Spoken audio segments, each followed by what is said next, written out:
May 22nd during a traffic stop on I-75. After the funeral at Scott County High School, Deputy Conley will be laid to rest in his hometown of Cynthiana. I've ordered flags to be lowered at state office buildings tomorrow in his honor, and I ask businesses and organizations all across Kentucky to join us in flying their flags again at that lowered status. Deputy Conley is the first Kentucky peace officer killed this year in the line of duty, and we pray that he is the last. We will add his name to the Law Enforcement Memorial in Richmond this time next year, as we just added 7 names of law enforcement officers killed in the line of duty last year, as well as 2 historical names last week. We are grateful to Deputy Conley for his service and his sacrifice to the Commonwealth. And we continue to pray for his wife, his children, everybody he worked with, his whole extended family, his friends, his community. He is a child of God, irreplaceable to those that love him. And we will be there for his family to carry their grief as long as they will let us. But it's our job as Kentuckians to be there for them, not just today and tomorrow, but in the weeks and the decades to come. Now today, though, we do have some really good news as well. We have 2 big headlines that continue our great news for Kentucky's red-hot economy. And then we have some new jobs announcements from just today. First, on May 19th, we announced that Kentucky had reached a new historic low unemployment rate of 3.7%. That's when we announced that last year was the lowest monthly unemployment rate in our history. What we didn't announce was that last week's unemployment rate extends Kentucky's streak for the lowest unemployment rates for the longest period of time in our state's history. We haven't just had the lowest month and the lowest year last year. We've had the longest period of consecutive months with the lowest unemployment in our history. It continues to be good news for Kentucky. It's not bouncing up and down. It means we're creating significant numbers of jobs and people are filling them. But what that report from last month also showed was that Kentucky's non-farm employment has increased by nearly 54,000 jobs today than before the pandemic. In other words, we can announce today that Kentucky's economy has 54,000 more jobs than before COVID. What that means is we haven't just gotten back on our feet and rebuilt. We are surging forward. That we didn't even let a 1 in 100-year pandemic push back our job growth. In fact, we are seeing records despite everything that we have gone through. Kentucky's economy continues to set records, whether that's the most jobs ever created in 2021, the most private sector investment ever in 2021, lowest unemployment rate in 2022. We continue to show the country that we are an economic powerhouse. Thanks to our record low unemployment rates and historic job growth, Kentuckians across the Commonwealth now have more opportunities available for quality, good paying jobs. And if that wasn't exciting enough as the trends, the specifics of what we got to announce today and in the last couple days are really exciting. To kick off this week's economic development news, I want to highlight a significant project announced just this morning that further solidifies Kentucky as the EV capital of the United States of America. Toyota's largest manufacturing plant in the United States is officially going electric. Today, Toyota leaders announced an investment of up to $591 million in its Georgetown plant to produce battery electric vehicles at the Toyota Motor Manufacturing Kentucky plant in Georgetown. As a part of this, Toyota is committed to retaining an additional 700 full-time Kentucky jobs at that Scott County facility that currently employs, get this, 9,300 Kentuckians. Those are 9,300 families that now have the security that there is going to be a new vehicle, that those jobs are going to exist into the future. And by making this step, we know that that plant will be part of our automotive landscape here in Kentucky, in the United States, in the world for decades to come. Toyota's leadership has unveiled plans to assemble an all-new 3-row SUV battery electric vehicle at the plant. The project follows an October 2021 announcement of $461 million in investments to upgrade the facility and to prepare for future electrification. What this means is just since October 21, we've announced over $1 billion of investment and planned investment in this one plant alone. Through its ongoing incentive agreement with the state, the company is now committed to retention of nearly 9,000 employees of the Scott County facility. So all those families can be secure and know that they're going to have the security of those continuing jobs for the years and decades to come. Today's announcement is just the latest addition to the Georgetown site's history of groundbreaking technology and production. In 2006, the operation was Toyota's first plant in the United States to manufacture hybrid electric vehicles and was later selected to assemble fuel cell modules for use in hydrogen-powered heavy-duty commercial trucks. The plant also plays a critical role in Toyota's global electrification strategy with an aggressive goal to offer electric or hybrid versions of every vehicle model the company makes by 2025. With a total of approximately $8.5 billion invested, Toyota Motor Manufacturing, Kentucky is the company's largest production facility globally and currently employs approximately 9,300 team members. Think about that.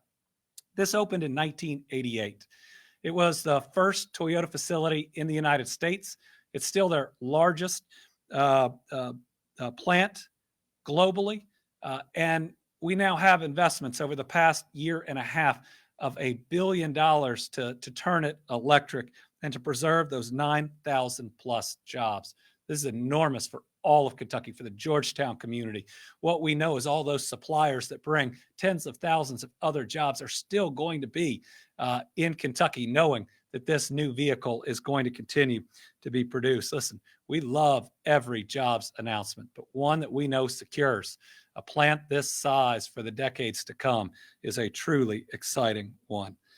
Opened in 1988, more than 12 million vehicles have rolled out of that facility, including America's best-selling sedan, which is the Camry, and the best-selling SUV, which is the RAV4. Current production capacity is approximately 550,000 vehicles and 600,000 engines annually, with a supplier base of more than 350 suppliers nationwide, including over 100 in Kentucky. Including today's announcement, automotive-related companies have invested $13 billion in new investments since I became governor and created approximately 15,000 new Kentucky full-time jobs. I want to thank company leaders for their continued investment in the Commonwealth. This is an enormous announcement that ensures that we are going to be making Toyota vehicles at their very first U.S. plant, their largest plant globally, for years to come. Thank you to Toyota. They believed in us first before any other state in the United States, and they continue to invest in us. Our state also saw new growth in its distribution and logistics sector, which includes about 600 facilities and employs about 91,000 people statewide. During my administration, more than 120 new location and expansion projects have been announced in this industry alone, with 8,000 new full-time jobs and over $2.2 billion in new investment. Yesterday, Kroger Fulfillment Network announced plans to locate a new distribution facility in Boone County. It's an additional $550,000 investment. It's going to create 98 new full-time Kentucky jobs. The new facility will help expand Kroger's e-commerce reach in the Commonwealth. The project will support the customer fulfillment center currently operating in Monroe, Ohio, by extending customers access to affordable, healthy, and fresh food.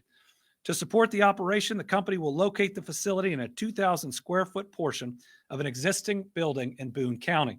Kroger maintains 112 stores in the Commonwealth, employs more than 19,000 Kentuckians. The Commonwealth is also home to 4 manufacturing and distribution centers that serve the company, as well as a regional headquarters in Louisville. Quality, nationally recognized companies like Kroger, which have a long history of investment and support here, continue to bring incredible opportunities to our people, and we are grateful for them. As you know, Kroger was also an incredible partner during the pandemic. Together, the Commonwealth and Kroger set up what became the national model for drive-through testing when we didn't have those capacities before. They also help us with things like Shop and Share, which is a day each year that people can donate items to our to domestic violence shelters to ensure those that have to leave at a moment's notice for their own safety don't lack for those most important things when they show up to those shelters. So thank you to Kroger for being a good Kentucky citizen and working with us. And thank you as well for all the new jobs. Feel free to continue to expand. Along with these great announcements, yesterday, I got to celebrate a groundbreaking with an amazing Kentucky-based woman-owned business that is growing faster than just about anyone could imagine. Bluegrass Bottling broke ground on the company's new Lancaster bottling facility. A $6.25 million investment is creating 27 new full-time positions in Garrett County. In August 2022, Bluegrass Bottling announced a 50,000 square foot bottling facility on a 98-acre site in Lancaster, where the company will operate under the name Poor Ridge Distillery. The project will also more than double the company's storage space to a total of 49,000 square feet. This company operates in both Garrett and Lincoln counties, currently employing about 20 people in the Commonwealth that I got to meet yesterday. Leaders said they will retain the employment base from the current bottling facility in Lincoln County, where the company will maintain a distribution presence. Bluegrass Bottling, this was amazing to hear this story, was established in 2020. They started less than a month before the pandemic hit. They immediately switched to making hand sanitizer, which actually helped them launch, didn't hurt their launch. And since just 2020, they have more than tripled in size. Incredible growth, where they've now outgrown 2 separate buildings and continue to expand. Lisa, who is in the middle, the company owner, really tells an amazing story about how she wanted to bring these jobs to her home, which is where this land is, right next to where she grew up. And it's a reminder about how our small and growing businesses are the first ones to hire in places that they love, and the last ones to lay people off, because these are people that they know. And that every day, while we celebrate the big new jobs that come in, we know our small businesses hire more people each and every day than even those large announcements.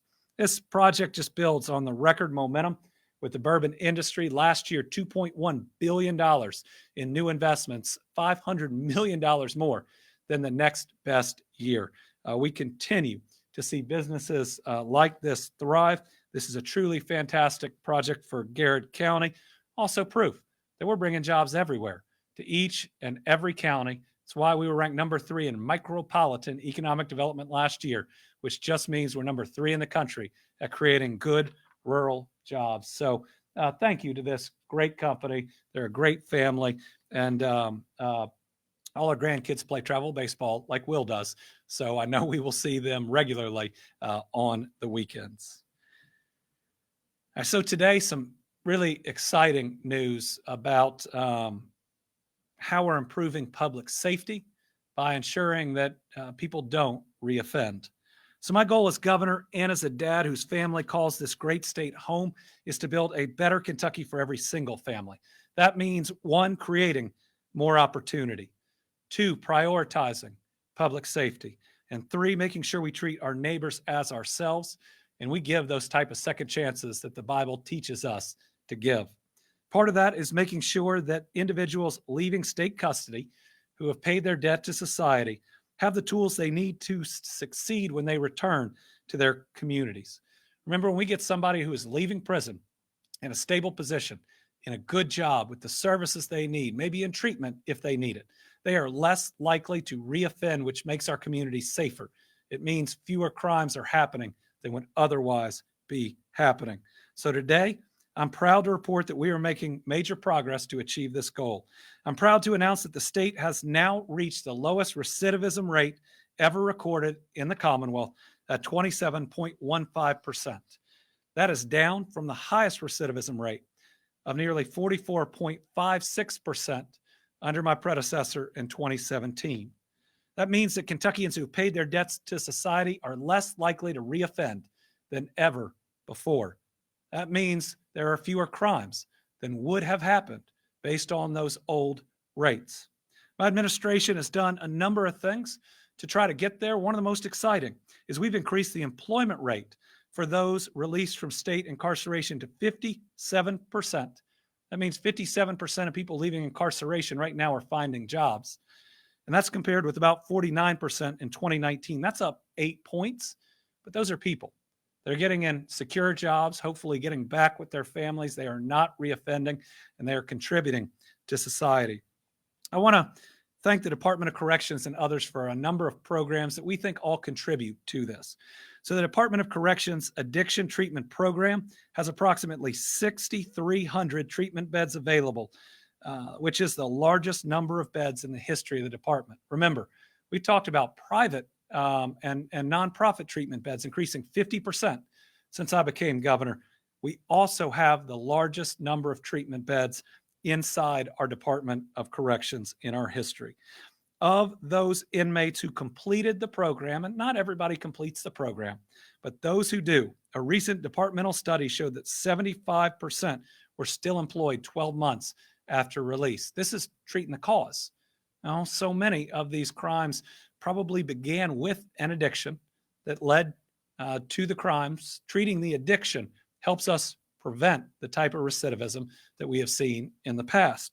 This success is because we've been able to invest and expand in the Department of Corrections Division of Reentry Services. These are people that help our inmates or former inmates as they transition from prison back into society. The better we can do that transition, the less likely somebody's going to reoffend, which means the fewer crimes are happening from those individuals. So today we have more than 80 staff providing those services. That's up from 12 staff members in 2018.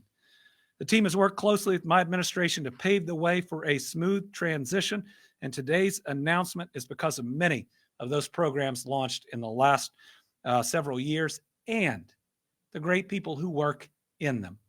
You can launch the best program, you can have the best of intentions, but you got to have these wonderful state employees who believe in what they're doing and who go out there to get the job done. That's fighting for inches that become the feet, that become the yards, that become the miles of progress. And our DOC state employees deserve a lot of kudos for this trend that we're seeing.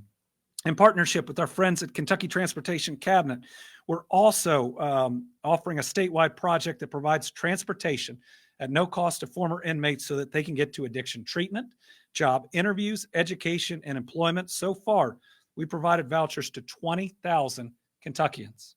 In November, we also announced a new Prison to Work pipeline, a partnership with the Kentucky Chamber of Commerce. Thank you to the Kentucky Chamber for that partnership. The program has already helped 820 individuals to be referred to an employment specialist in their community. Based on these efforts today, about 72% of released inmates do not return to prison. That is a Kentucky record. We'd like to see those numbers improve further, but these trends that we are seeing, positive news, which we all like to see, show that the efforts of so many coming together can move us ahead and we can battle some of the most difficult challenges. Think about it. The lowest recidivism rate in our state history. We announced that last year we had the first decline in overdose deaths since, I believe, 2018. And we have the fewest number of kids in foster care in the last 3 to 4 years. Those are all really good trends that are good for our people and are good for their families. So I still believe and continue to believe that good people in the nonprofit sector and the private sector and in government working together can make a difference in our society, especially serving those that with that extra help or maybe that extra work, we can get on a better track. And when we do, right, we make strides against this drug epidemic. We decrease recidivism, which makes us safer in our communities. When we do good things for other people, oftentimes it does good things for our entire community. So to the Department of Corrections, to everyone in public safety, great job on achieving this new milestone. All right, next we have a quick update on sports betting. In March, we announced that the legislation had passed to finally legalize sports betting in the Commonwealth. Kentuckians will soon be able to place their bets here in Kentucky so that those dollars don't pave other states' roads, contribute to other states' economies. They stay right here in Kentucky. I said when I signed the sports betting bill into law that this new industry would bring jobs and tourism and growth to Kentucky. Today, we have our first good announcement of many that's following through on that promise. The Kentucky Horse Racing Commission is now actively hiring employees in wagering compliance to gear up for the launch of sports wagering in the Commonwealth. This is an exciting milestone. With the additional licensing and enforcement responsibilities, we have to add these jobs. That's the first step towards the implementation of this program. And folks, we are making sure it is done right. Right now, the Kentucky Horse Racing Commission, working with my office and others, is actively engaged with officials from other states, with likely participants inside the states on developing what will be the initial emergency regulations that get the program up and going. They're looking at best practices. These meetings and conversations are occurring right now with an ambitious goal of getting this launched by the NFL season. In the initial round of hiring, the Kentucky Horse Racing Commission will be hiring dedicated professionals to support wagering compliance efforts, including advisors, analysts, auditors, and other crucial roles in regulating the sports wagering industry.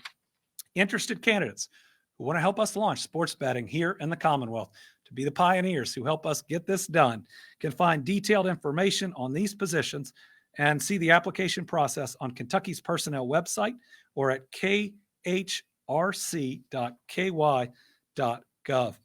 We'll have more news as we go. I know a lot of people, me included, are really excited about the launch of this program, and we want to try to give you updated information as we move closer and closer and closer to it. And I will tell you, this is a very ambitious goal to get this launched by the NFL season, but every single one of our cabinets and the Horse Racing Commission have all committed to making it happen. We'll give you updates to make sure that we are still on track as we move towards that.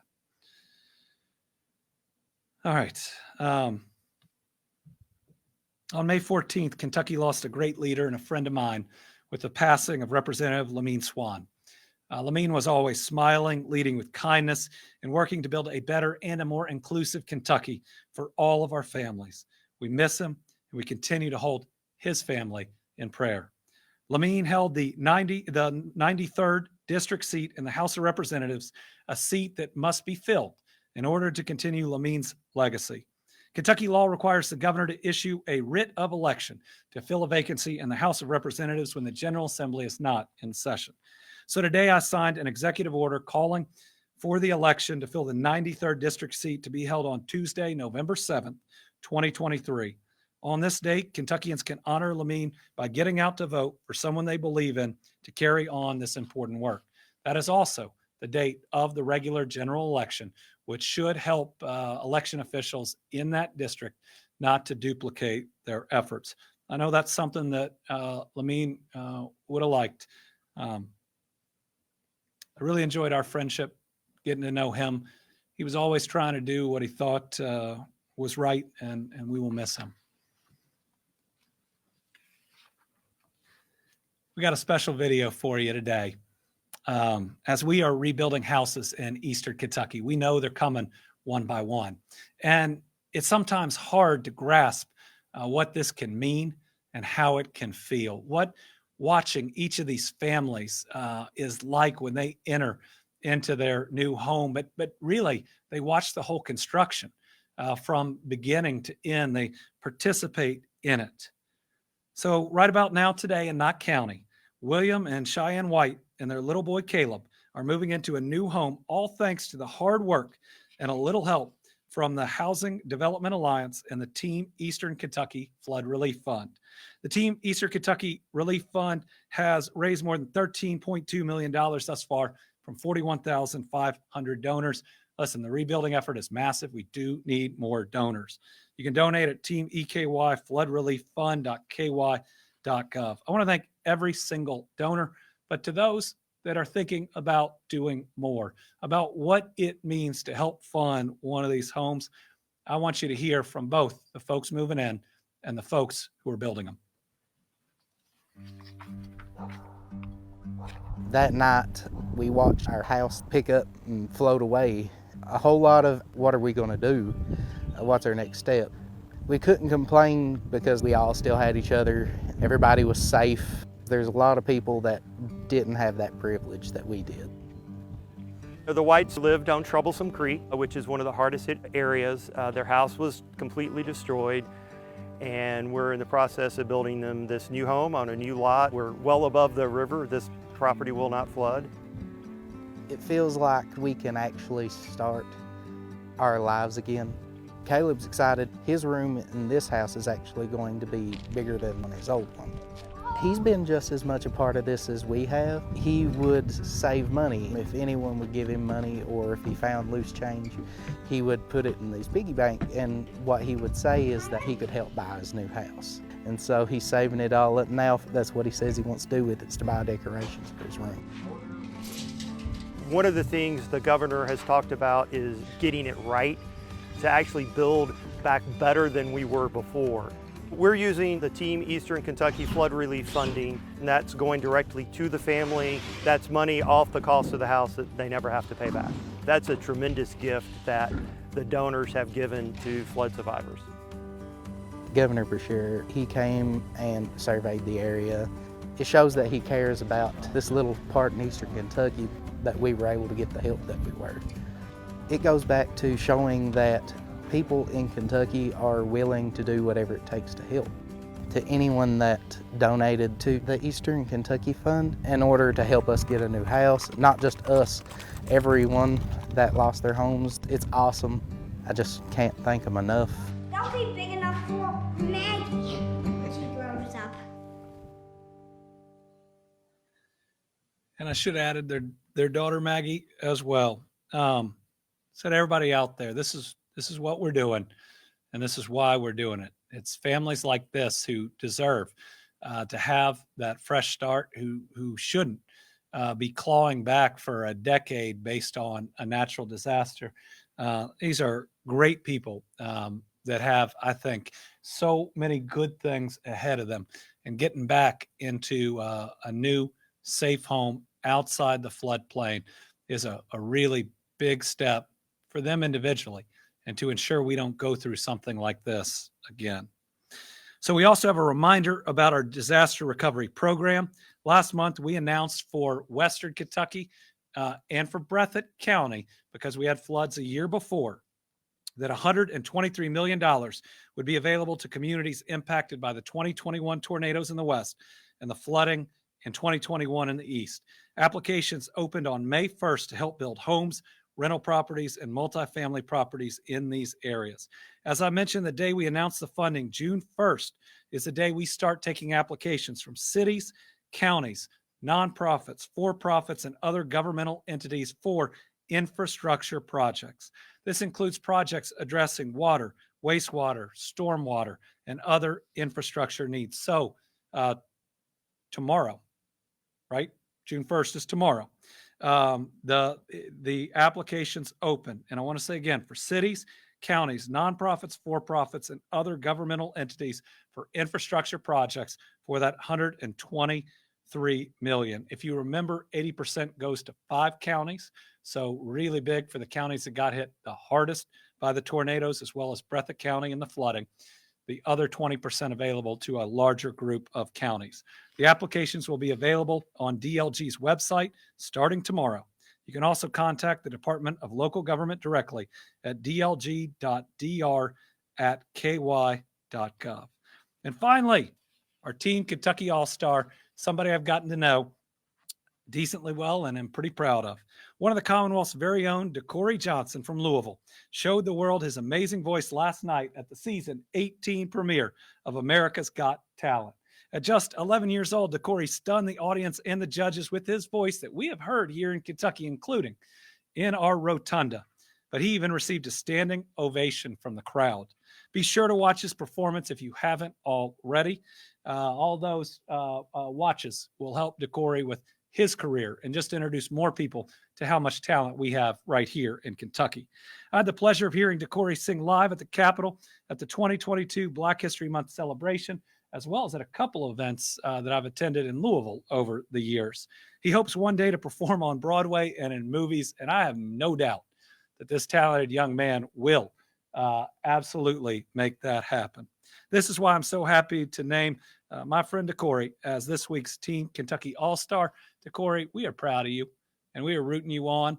We know that you'll go far in this competition, but no matter how far the judges say yes or say no, you are a Team Kentucky All-Star, and we back you all the way. With that, we'll open it up to questions. We have 2 journalists in here and 1 on the line, so a shorter day. Tom Latek. Thanks, Governor. Good afternoon to you. Talk about the recidivism rate going down. That should translate to fewer inmates. And I know historically Kentucky's had either been first or second in the number of women inmates. Are we seeing a reduction in our prison population, and will we not have to use private prisons? So it's a good question about whether or not it will impact the overall incarceration rate, because it's only one part of the incarceration rate, right? The incarceration rate is both people that are being convicted and sentenced for the first time, as well as those that reoffend. So for the incarceration rate to go down, our recidivism rate has to go down, and the number of first-time offenders being incarcerated can't go up, if that makes sense.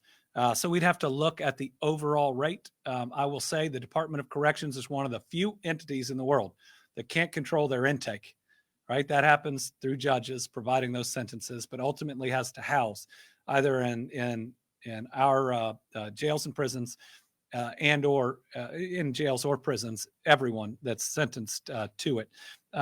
As governor, I will tell you, I do not believe in private prisons. We have a privately owned prison that we lease right now, and certainly believe that these are institutions that need to be state run. I think we see better public safety out of them, and this is our obligation. We are making active efforts to certainly shift some of our prison population right now. The Kentucky State Reformatory in Oldham County is crumbling. We already can't use the majority of that prison. And listen, it's going to have to close. And it's going to have to close sometime in the near future. To everyone working there, we have plenty of open spots, even in the surrounding facilities in Oldham County. Absolutely no one would lose their job. What we put in the budget was extra construction at Little Sandy, that right now we do need that number, if not more, of beds. And we are working to move the population that would be served at the reformatory into Little Sandy. Now, there's some other ancillary pieces that we have to work on that are located at the reformatory or around that we're going to have to move, but these are steps that have to be taken. And I'll get those that say, well, we shouldn't be building any new facilities. Listen, we don't get to choose, right? In corrections, how many or how much? We have an absolute legal obligation to serve everyone the court system sends to us. Melissa Patrick. Hi, Governor. So I just attended Attorney General Cameron's announcement along with his opioid settlement commission to do some to commit $42 million to a project that hopefully will take a drug called Ibogaine, which stops withdrawal for opioids, take it all the way from clinical trials to FDA approval in 6 years, like a huge effort to do this. And I'm just seeking comment from you if you're aware of this effort, and just seeking comment, please. So I today heard for the first time that the Attorney General announced that he's taken $42 million from opioid settlements and putting it into psychedelic research. I immediately called the members that are from my administration on the Opioid Advisory Commission under the law. They're supposed to be the ones that decide what projects to fund. And neither Van Ingram nor Secretary Friedlander had ever heard of this project. They said it wasn't raised in any meeting that they were at and that they didn't vote on it. And so I have at least some questions about how that procedure went or did not go. Now, the other thing I'd mention is this is a huge amount of money. You know, thus far, they've only put out $18.5 million, and that's for law enforcement, treatment, recovery, all together. And so I think the Attorney General's going to have to explain to every treatment center why they've received about, $10 million total for every single one of them around the state and what they're doing, to every recovery operation and what they're doing. And 4 times as much went into this, I guess, effort, hope of something that could happen. But here's the other thing. Thus far, the Attorney General's only provided $1 million to law enforcement. And what I've seen on their website when they talk about the 18 million, 1 million to law enforcement for everything they're trying to do to stop fentanyl. Well, if you only provide $1 million to law enforcement and 42 to pharma, it doesn't seem like you're back in the blue. It seems like you're back in big pharma. So a lot of questions there for the Attorney General to answer, including how he can make an announcement of how the funds are used when 2 members of the commission have never heard of it. All right, on the line, we've got Josh James. Hi, Governor. I know it's not something that's easy to predict, but should the U.S. Pass any kind of defaults deadline, do we know who might be affected first and most in Kentucky should things go sideways in Washington? And has that situation triggered any kind of safeguards or preparations in Kentucky? We certainly expect the agreement to pass. If we reach a point where leadership of both chambers of Congress and the president, if we've reached the point where they come to an agreement but don't have the votes, it's very concerning about governance moving forward in general. Certainly, we have a lot of federal employees in Kentucky. They're the ones that will feel it the most, the hardest, and the quickest. But what this will do to the markets is, it has to be avoided. What we're talking about here isn't whether the United States will pay the debts now or spending that will occur in a month. These are all things that we already committed to, right? That we already received, that we have to now pay for in the past. And I believe that we are people of our word and of our bond. And while we can negotiate about things moving forward, I don't think we can accept services and goods from people and then say, I don't think we're going to pay for them now a year or a year and a half or 2 years later. That's just not who we are. It's really important that they reach this deal. And from what I've seen, it's one that probably no one's fully happy with, which means it's an actual deal of give and take. And we're actually looking at it. We want to make sure that we don't lose certain dollars in highways and in other infrastructure spending that can really help us. But what's most important is that the deal gets done and gets passed. And that's even with challenges in it, what we hope to see. All right. Less than an hour today. We will try to keep that going as well. Thank you all very much.